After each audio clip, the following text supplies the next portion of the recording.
Sam, can you please ask Lee what he thinks of groups like NPC, and how would I go about finding a sponsor not having done my first show yet?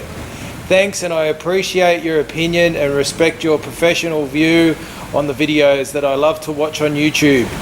You're the best. Thanks again, Ken Mack, Defiance, Ohio. Professional view. Yes. Well, it's pretty hard to find a sponsorship if you haven't competed yet. So sponsors are going to look for people who have something that other people don't. So if you're good with the crowd, if you won shows, you're marketable, then sponsors are going to want you. Or it's pretty much what can you do for them, not what can they do for you. A lot of people think I want to get a sponsor to pay for this and pay for that, but really it's pretty much what can you bring to them. What have you got that they can use to market their products, or whatever they have, whatever they're selling, they're going to use you to sell it. So you've got to have a big fan base, and if you're competing, well, you actually got to compete and win shows. Well, even if you don't win shows, you could be a crowd favourite. So you've actually got to get out there and actually have something that's appealing to them. So just keep training hard. I'd go into a few contests and see how you go, but really sponsorships, unless you're one of the top guys, they aren't that auto cracked up to be. You'd make more just with a good job, where you got healthcare benefits, retirement fund, and all that sort of stuff, and just train for the fun of it, because unless you're one of those top guys in the sport, you're not going to make much from sponsorships anyway. You might have companies that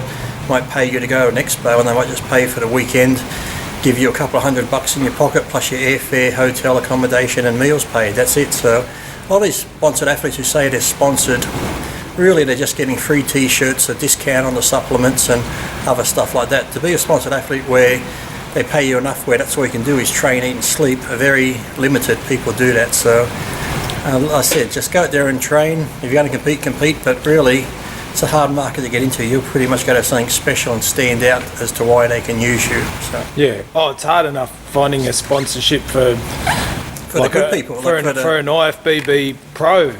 Exactly, or even any athlete these days, unless you're really marketable, got something out there, or you're one of the best. Like even in basketball, there's a ton of great basketballers, but yet the Kobe Bryants, the Michael Jordans, all those type of people, they're the ones who are going to make the most money. Other teams, sure, they get little things here and there through sponsorships, maybe through a shoe and that, but they might not have a shoe named after them, even though they could be sponsored by Nike. They're not getting what the big guys are getting. So in all aspects of life, you've really got to go over and hustle, but like I said, you've got to bring them something that they want. So unless you haven't got anything they want, then they're not going to sign you. They're going to be like, what can you do for me? And if it ain't anything, well, they might give you a tub of protein if you're lucky.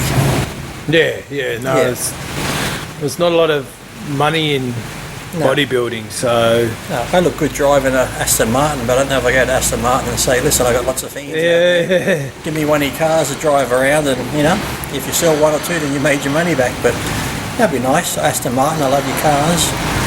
Any car, any Ford, Holden in Australia. I love muscle cars. What better person to drive it than me? Because I got a ton of fans out there, and they see me driving one of your cars and I promote it enough, they'll go out and buy your cars too, especially the new Holden, the last one, the most powerful one. I'd like that one, thank you. Yep, are you there, Holden? Yeah, Holden. I've always had Holdens. I had the Maloo when I came back from Australia and that, because I had the Corvette motors in them when I was living in America. I had the Corvette, so, and I promise Holden, if you give me one, I won't put a fucking Chevy badge on it. Yeah. Hate that. I won't do that. I'll keep it as a Holden. Yeah, probably the best way to find a sponsorship would be probably give up bodybuilding and play soccer or golf or something Darts, like that. Yeah. Anything. Yeah. Anything. Even if you're a hooker, I think they probably get advertisements more. Maybe like a beer commercial advertises across their boobs or something. So, yeah. Anything. Bodybuilding, nah. Yeah, no, just do it for the love of it and have fun and... But back to Holden, the new SS. Yeah, okay, yeah. Or even Hyundai. Yeah, the i30, it's a nice little get-around car. Yeah. I'll take anything. Give me even a demo model. I'll take a demo model, that's okay. Anything. Because who else is better to advertise an Australian muscle car than Australia's #1 muscle guy? Me. Yeah. End of story. Exactly. I used to race too, by the way. I won championship racing. Alright, so yep. Yeah, there you go. What more do you want? Muscle car, good Good driver. Never had a speeding ticket, never been pulled over by the police, and I'm 43 years old. How's that? Thank you, Holden. Yeah. Or Ford. Or Ford. Yeah. I had a Ford too, an XR8, nice matte black one. So whoever comes to the party first, thank you. Yeah.